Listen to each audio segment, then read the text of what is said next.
Bueno, vamos a Santiago, capítulo 2. Y voy a leer unos versículos aquí del capítulo 2 y vamos a poner mucha atención a lo que la palabra de Dios dice.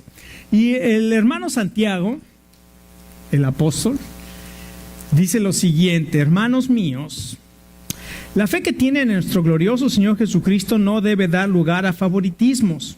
Supongamos que en el lugar donde se reúnen entra un hombre con anillo de oro y ropa elegante, y entra también un pobre desarrapado. Si atienden bien al que lleva ropa elegante y le dicen: siéntese usted aquí, en este lugar cómodo, pero al pobre le dicen: quédate ahí de pie, o siéntate en el suelo a mis pies, ¿acaso no hacen discriminación entre ustedes, juzgando con malas intenciones? Escuchen, mis queridos hermanos. ¿No ha escogido Dios a los que son pobres según el mundo para que sean ricos en la fe y hereden el reino que pertenece, que prometió a quienes lo aman? Pero ustedes han menospreciado al pobre. ¿No son los ricos quienes los explotan a ustedes y los arrastran ante tribunales? ¿No son ellos los que blasfeman el buen nombre de aquel a quien ustedes pertenecen? Hacen muy bien si de veras cumplen la ley suprema de la Escritura: ama a tu prójimo como a ti mismo. Pero si muestran algún favoritismo, pecan y son culpables, pues la misma ley los acusa de ser transgresores, porque el que cumple con toda la ley, pero falla en un solo punto, ya es culpable de haberla quebrantado toda. Pues el que dijo: no cometas adulterio, no matas, pero matas, ya has violado la ley. Hablen y pórtense como quienes han de ser juzgados por la ley que nos da libertad. Porque habrá un juicio sin compasión para el que actúe sin compasión. La compasión triunfa en el juicio.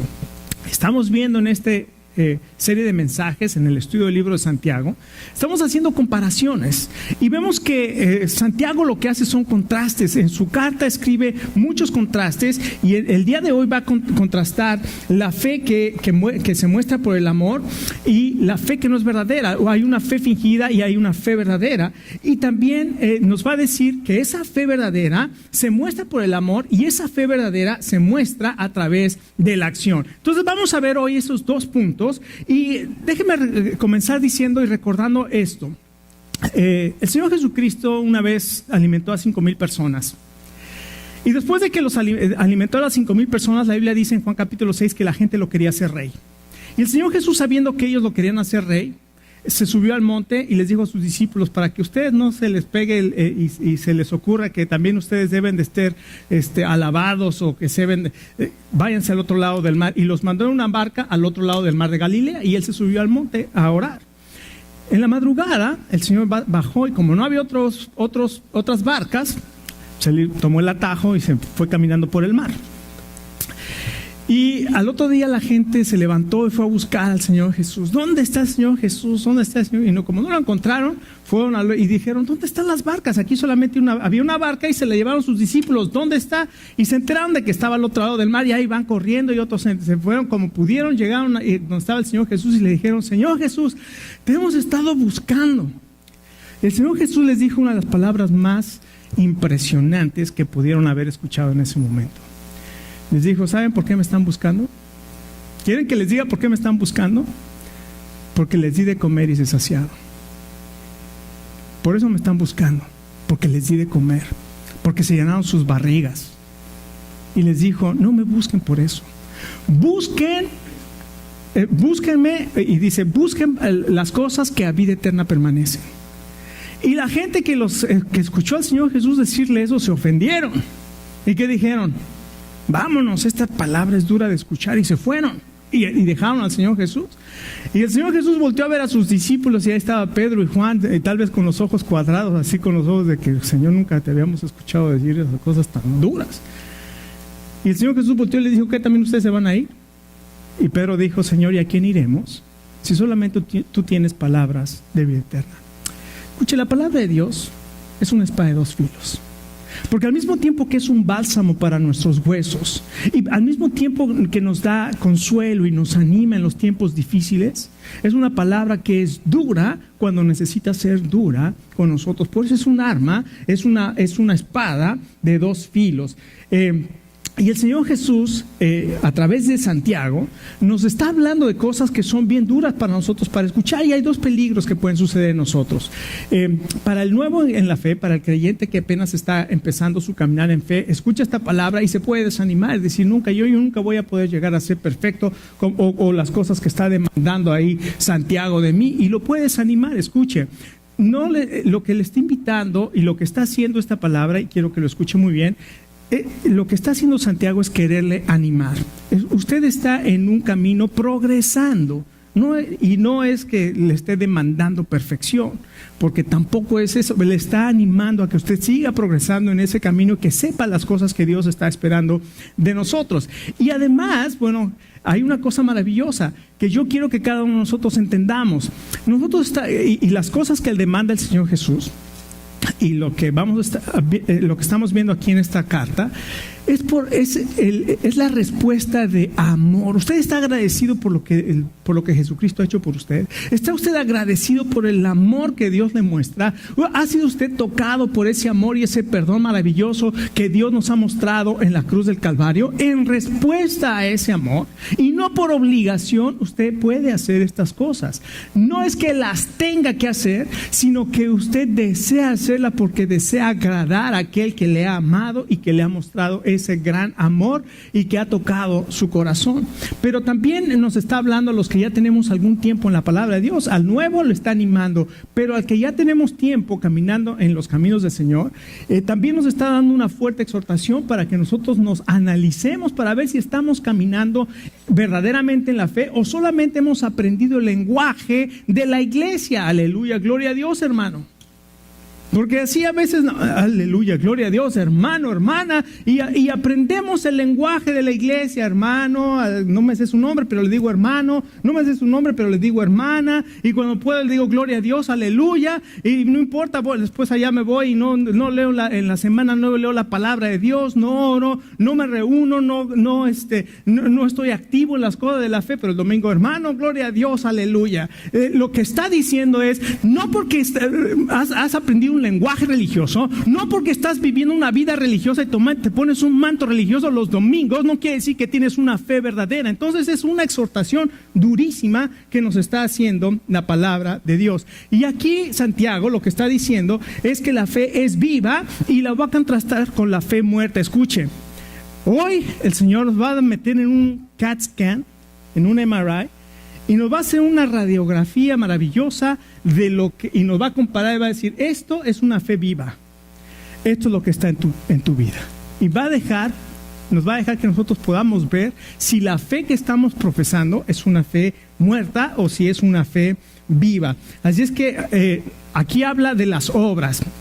Dice que una fe sin obras es muerta. Ahora, lo que está diciendo Santiago no quiere decir que la fe es necesaria para la salvación, porque eso Pablo lo deja bien claro y toda la Escritura lo deja bien claro. No por hacer obras Dios me va a aceptar o Dios se va a agradar de mí y Dios me va a salvar. No es así.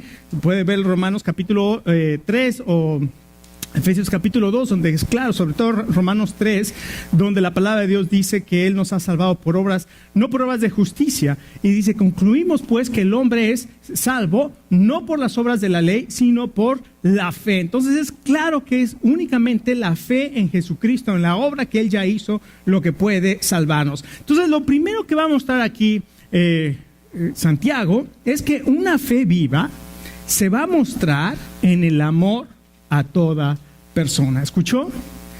Amor a toda persona. Y en estos primeros 12 versículos que acabamos de leer, habla de una situación muy desagradable que sucede en la iglesia y que sucedió en esa iglesia, y seguramente por eso lo escribió, porque veía lo que sucedía entre los creyentes que eran ricos y los creyentes que eran pobres, y la mayoría de los creyentes en aquel entonces eran pobres. Entonces ve lo que está sucediendo y escribe y dice que la fe en el Señor Jesucristo sea sin discriminación de personas. ¿Por qué? Porque cuando ustedes discriminan a una persona, están quebrantando el gran mandamiento. Porque el gran mandamiento dice: ama al Señor tu Dios de todo tu corazón, de toda tu alma, con toda tu mente y con todas tus fuerzas, y ama a tu prójimo como a ti mismo. Y si discriminas a tu prójimo, diría el apóstol Juan en su carta, dice: ¿cómo puedes amar a Dios a quien no has visto si no amas a la persona que está al lado tuyo, a la que sí has visto?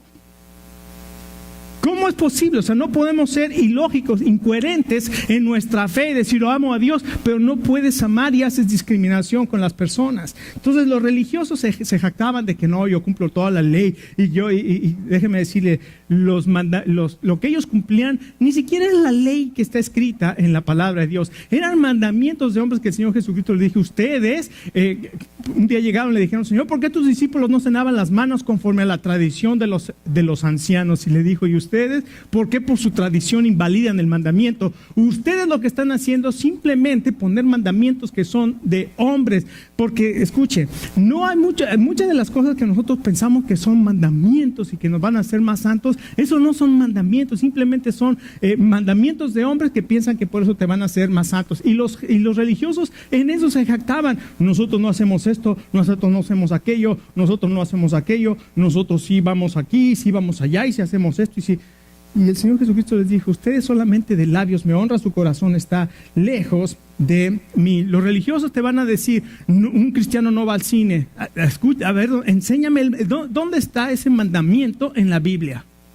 ¿Dónde? Porque tú lo dices que es un mandamiento. El cristiano no escucha música del mundo. ¿Dónde está el mandamiento, ese mandamiento en la Biblia? ¿No será tu interpretación? ¿No será algo que tú dices que debo de hacer y que por eso entonces voy a ser más santo? Escucha, si vas a ser más santo no es porque te van a poner mandamientos y mandamientos y mandamientos. Si vas a ser más santo es que vas a conocer a Dios, y lo vas a conocer tan íntimamente que todas esas demás cosas ya no las tienes que hacer por obligación, sino simplemente vienen por la naturaleza, porque estás conociendo al Santo de Santos, no porque te ponen mandamientos. Y esto es lo que se refiere el Señor Jesucristo, y esto es lo que se refiere Santiago en esta epístola. La religiosidad no te va a llevar a conocer a Dios, sino lo único que va a hacer es ponerte cargas pesadas, que dijo el Señor Jesucristo. Solamente ponen cargas pesadas que ustedes ni siquiera son capaces de llevar. ¿Qué pasa? La fe viva es imparcial. O sea, la fe se muestra por el amor, y en primer lugar, ese amor es imparcial. La fe es imparcial. Y eso es lo que quiere decir aquí cuando dice: no muestres favoritismo. El favoritismo está fundamentado en la apariencia. Es decir, nosotros vemos lo que está delante de nuestros ojos, pero Dios, ¿qué es lo que ve? El corazón, ¿verdad? Siempre es una lucha, ¿no? ¿Qué es estar bien vestido? Por ejemplo, para nosotros la apariencia es que si no lleva corbata, ese pastor no está predicando. Digo, ya a mí me dijeron que una vez, porque no traía corbata, que si estaba predicando o que si estaba dando una clase. O sea, que la corbata predica. No sé. Entonces, nosotros identificamos esas cosas con la santidad, con la autoridad, con tantas cosas, y Dios lo que ve es el corazón. Él no está viendo la apariencia. Nosotros vemos la apariencia, pero Dios ve el corazón, y no podemos nosotros discriminar por la apariencia. La apariencia es muy importante, pero Dios nos dice que en la iglesia no debemos hacer diferencias por la apariencia de las personas. Ahora, ¿por qué mostrar favoritismo es evidencia de una fe muerta? Porque discrimina. Porque cuando nosotros tenemos favoritismo, estamos discriminando a las personas. Una persona que muestra favoritismo deshonra a Dios y muestra que no entiende el Evangelio. ¿Por qué? Porque ¿cuál es el corazón del Evangelio? De tal manera que... No. De tal manera amó Dios a los que se ven bien, ¿no? A los que son como nosotros. No, la Biblia dice: porque de tal manera amó Dios al mundo. Y cuando una persona discrimina, no está entendiendo lo que es el Evangelio. Amar A todos, a todas las personas. A los homosexuales también, pastor. A los homosexuales también. Dios los ama, quiere salvarlos, los ama. Para eso envió a su Hijo Jesucristo y vino a morir por los homosexuales, y vino a morir por los borrachos, y vino a morir por los mentirosos. Me dijo Abigail que una vez un borracho estaba tome y se le ocurrió comerse unos tacos de hígado. Entonces, después de que al otro día, después de la gran borrachera, pues ya sabe lo que pasa, ¿no? Volvió el estómago y dijo el borracho: no vuelvo a comer tacos de hígado. El Señor ama a todas las personas, chismosos, borrachos, adúlteros, homosexuales, a los religiosos también los ama. Dios ama a todas las personas, los quiere alcanzar y los quiere transformar, nos quiere transformar por su amor para que seamos más semejantes a su Hijo Jesucristo. Eso es lo que quiere hacer el Señor con cada uno de nosotros. Así es que tenemos que tomar en cuenta que no porque una persona es rica, porque a veces dicen, los ricos se van a ir al infierno. Eso no está diciendo aquí la palabra de Dios. No una persona por ser rica automáticamente se va a ir al infierno, y no una persona por ser pobre automáticamente se va a ir al cielo. No, eso tampoco está diciendo, sino que generalmente una persona rica pone su esperanza y su confianza en las riquezas.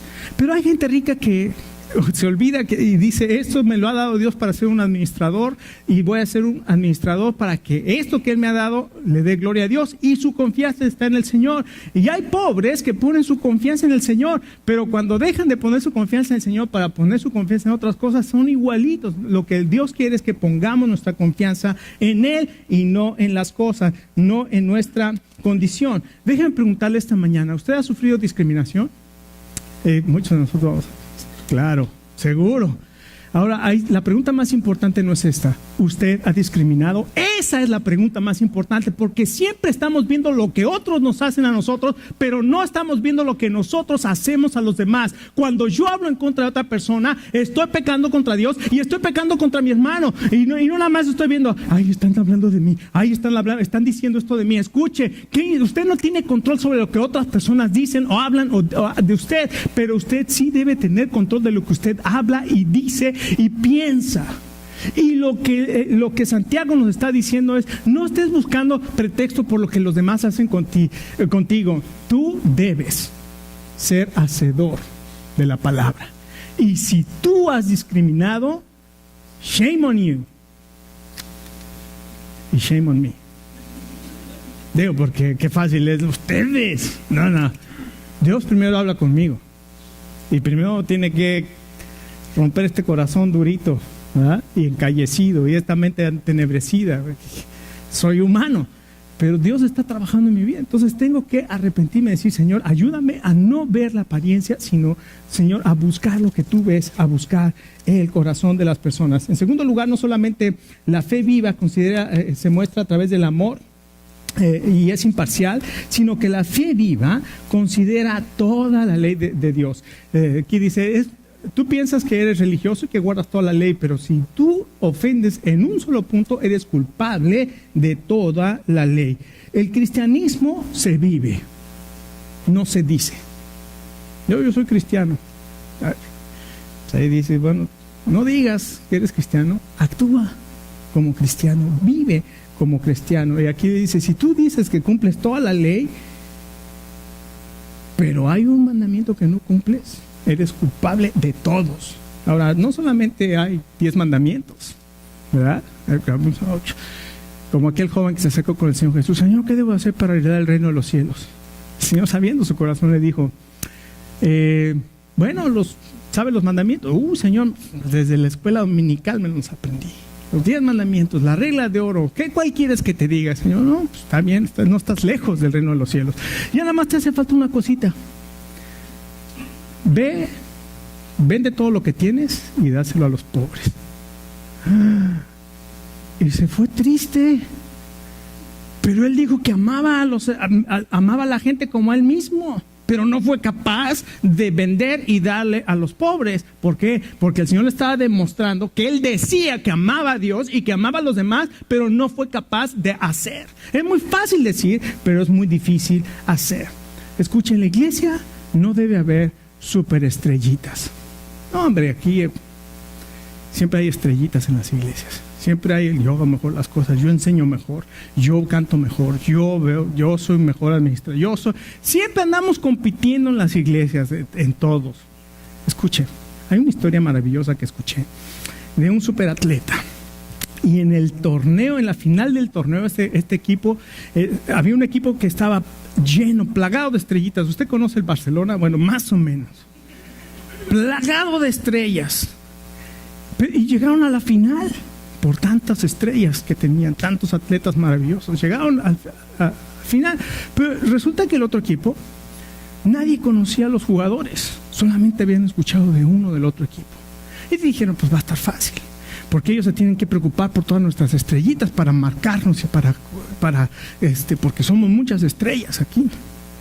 Y en el otro equipo solamente había uno que conocían y que habían escuchado de él. Y cuando vino ese juego, no hombre, ese uno se daba pases a sí mismo y anotaba solito. Y no podían contra él, y fue una patiza terrible que le dio este equipo con una sola estrella. Y se aprendieron bien el nombre. Se llamaba José Hamelec, que quiere decir Jesús el Rey. En la iglesia solamente hay uno que es el que es digno de toda adoración. Todos los demás, ninguno somos estrellitas, todos servimos al Rey de Reyes y al Señor de Señores. Y en segundo lugar, también nos dice que una fe que es verdadera, una fe que es viva, se muestra por la acción todos los días. No solamente el amor a todos, sino también la acción todos los días. Si usted lee los versos 14 en adelante, dice la palabra de Dios: ¿de qué sirve a alguno tener fe si no tiene obras? ¿Acaso pueden la fe salvarlo? Supongamos que un hermano o una hermana no tiene con qué vestirse y carecen de alimento. Y uno de ustedes le dice: que te vaya bien, brother. Abrígate, cuídate y sáciate. Come, busca algo que comer, pero no le da lo necesario para el cuerpo. ¿De qué le sirve todas sus palabras? Así también, la fe por sí sola, si no tiene obras, está muerta. Sin embargo, alguien dirá: tú tienes fe y yo tengo obras. Pues bien, muéstrame tu fe sin las obras y yo te voy a mostrar mi fe por mis obras. ¿Tú crees que hay un solo Dios? Magnífico. También los demonios creen y tiemblan. O sea, ¿qué palabras tan tremendas? Aquí el Señor Jesús, Santiago, nos está diciendo que hay una cosa muy importante. Santiago no está diciendo, esto es muy importante, Santiago no está diciendo que las buenas obras son necesarias para la salvación. O sea, no está diciendo, tienes que hacer buenas obras para que te salves. No. Las buenas obras son el resultado de la salvación. ¿Ok? Entonces, si las buenas obras, y esto lo puede anotar, es un pensamiento de esos pocos pensamientos que salen de repente así que, wow. Si las buenas obras fueran necesarias para la salvación, entonces la muerte de Cristo sería innecesaria. ¿Por qué? Porque si Dios me va a salvar por las buenas cosas que hago, todo mejor me había dicho, como cuando era chico: sálvese quien pueda.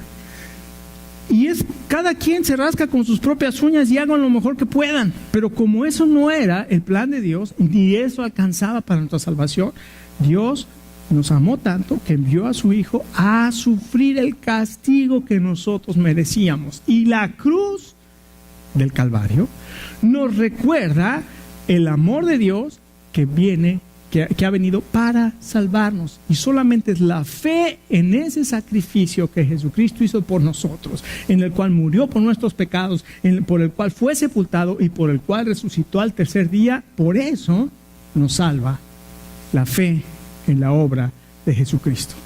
Y una vez que he creído, esa experiencia personal con el Señor Jesucristo transforma mi corazón para que ahora yo, al ir creciendo, al ir conociendo más a Dios, el carácter de Cristo se comienza a formar en mi vida de tal manera que las cosas que comienzo a hacer reflejan el carácter de Cristo. Y eso es lo que está hablando Santiago. No solamente es decir yo creo en Jesucristo, porque qué fácil es decir, ¿tú crees en Jesucristo?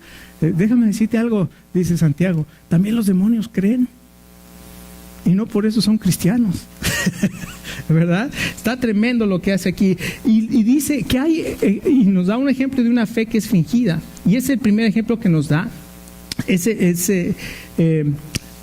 un ejemplo tremendo que nos va a pegar a todos. ¿No? ¿Por qué nos va a pegar a todos ese ejemplo que da? Porque si tú ves a un hermano tuyo que padece necesidad, no tiene trabajo, tiene hambre, no tiene dónde vivir, y tú llegas y le dices, oye, pero voy a orar por ti, y no le ayudas, estás cerrando tu corazón contra él. Dice, ¿podrá esa fe que dices realmente salvarte? ¿Y saben por qué nos pega? Porque va directamente al ídolo y al Dios de nuestra vida. ¿Cuál es? Aquí está el ídolo y el rey de nuestra vida. Cuando nos pega aquí, hijo, ahí sí ya no. Ahí uno se bautizó así para no comprometer mi cartera. Escuche, Dios no quiere tu dinero, Dios quiere tu corazón. Una vez que tú le das tu corazón al Señor, el Señor te va a bendecir de una manera maravillosa, pero tienes que aprender lo que es la generosidad. Y esto es lo que está hablando aquí Santiago. Santiago dice, si tú no eres generoso, ¿cómo puedes mostrar tu fe? Y ahí les va otra, todavía que va a doler más. ¿Qué tan fiel eres en tus diezmos y ofrendas?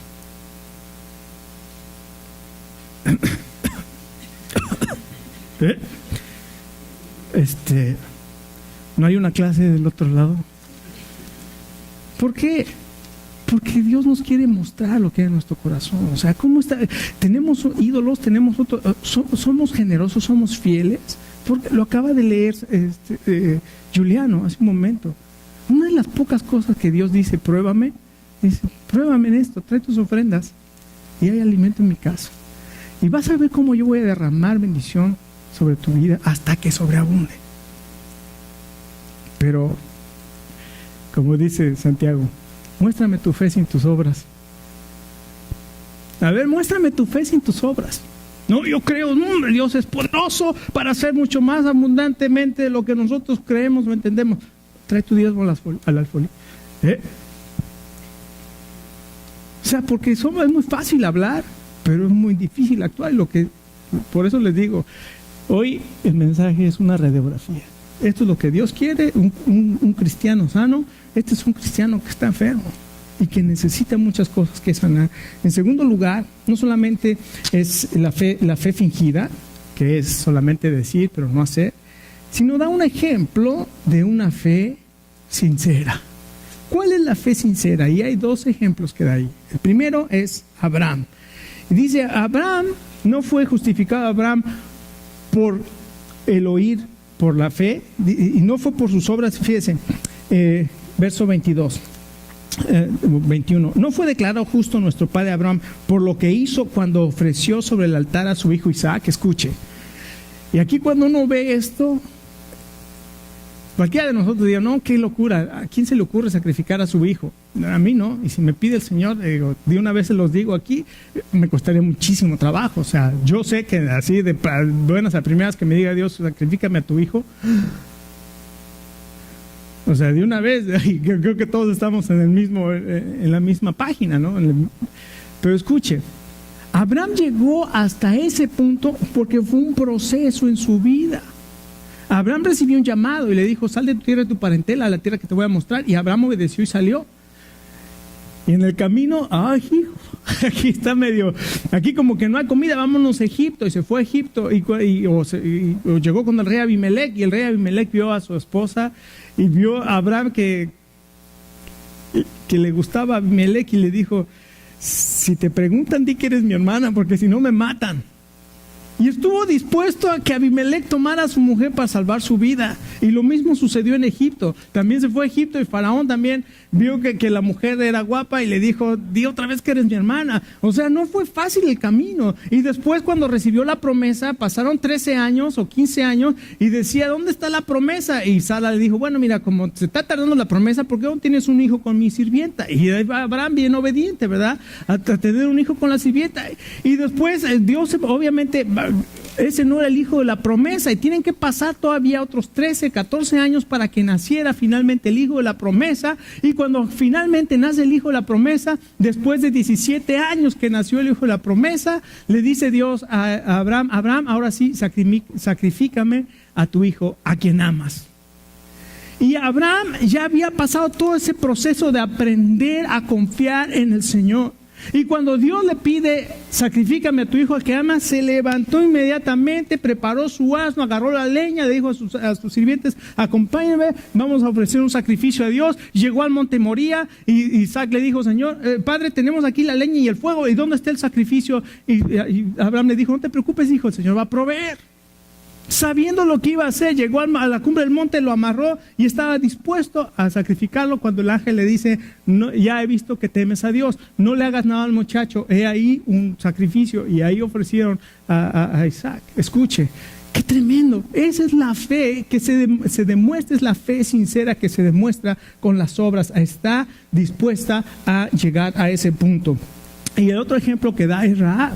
Rahab es el siguiente ejemplo, y su fe al escuchar del poder de Dios que había sacado a los egipcios a los israelitas de Egipto con mano poderosa, que los había traído por el camino, y cuando va llegando a Jericó, ellos ya habían escuchado de la fama de Dios, y ella prefirió unirse al pueblo de Dios y prefirió arriesgar su vida. Cuando el rey vino a buscar a los espías, dijo, no, sí estuvieron aquí, pero ya se fueron, y escondió a los espías y después les dijo, tengan misericordia de mí, tengan misericordia de mi casa, de mi padre. Si se acuerdan que era Rahab, la ramera. Digo, todos sabemos la canción de nuestro padre Abraham tenía muchos hijos, nuestro padre Abraham. Pero a ver, dígame una de Rahab. No, esa no hay. Pero aquí aparece en la escritura Rahab. Rahab aparece por la fe que tiene, y esa fe la demostró. ¿Sabe cómo la demostró? Al amarrar un cordón rojo en su ventana, creyendo que su casa no iba a ser destruida cuando entrara el pueblo de Israel. Y ese cordón que amarró afuera de su casa demostró la fe que tenía. Y ya vimos hace algunas semanas atrás que esa fe fue recompensada de una manera maravillosa, a tal grado de que ella aparece en la línea ascendente o descendiente, como quiera, para el Señor Jesucristo. Qué impresionante. La fe que es viva te lleva a un constante amor por Dios. Dios es perfecto. Nosotros no somos perfectos, pero te lleva a amar a Dios, que es perfecto, pero también te lleva a amar y a tener un amor constante por las personas que son imperfectas como tú. Ya me siento más tranquilo. Dios me lleva a amar personas imperfectas que son como yo, que también soy imperfecto.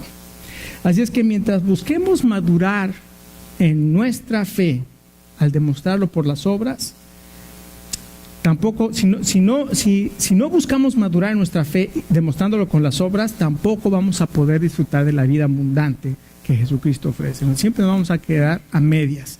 No estoy disfrutando la vida abundante porque no estoy viviendo la fe de una manera viva en mi vida. No estoy confiando, no estoy aprendiendo. Necesitamos esforzarnos cada día. No es fácil.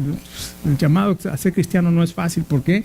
Porque necesitamos luchar con nosotros mismos, y el llamado que Jesucristo hizo fue el siguiente: si alguno quiere ser mi discípulo, niéguese a sí mismo. Ahí está la primera. Tome su cruz y sígame. Entonces, si estamos realmente, si tenemos esa convicción de seguir al Señor Jesucristo, esos son los requisitos. Niégate a ti mismo, toma tu cruz y sígueme. Y esta tarde el Señor nos ha hablado, y nos ha hablado claramente, y nos ha mostrado la fe que es verdadera a la fe que es fingida. Así es que tenemos mucho que hablar con el Señor cada uno de nosotros. Vamos a orar. Padre, queremos darte gracias este día, porque tu palabra es fiel, tu palabra es, como dice el Salmo 19, es más dulce que la miel. Pero Señor, también tu palabra es una espada de dos filos. Y los discípulos lo supieron muy bien. Dura es esta palabra de escuchar. Pero Señor, gracias porque tus palabras son espíritu y son vida. Y como dijo el apóstol Pedro, ¿y a quién iremos, Señor, si solamente tú tienes palabras de vida eterna? Señor, gracias por hablarnos este día. Gracias por mostrarnos, Señor, que no son las cosas y la religiosidad y las cosas externas las que tú buscas en nosotros, sino tú estás buscando que transformemos nuestro corazón.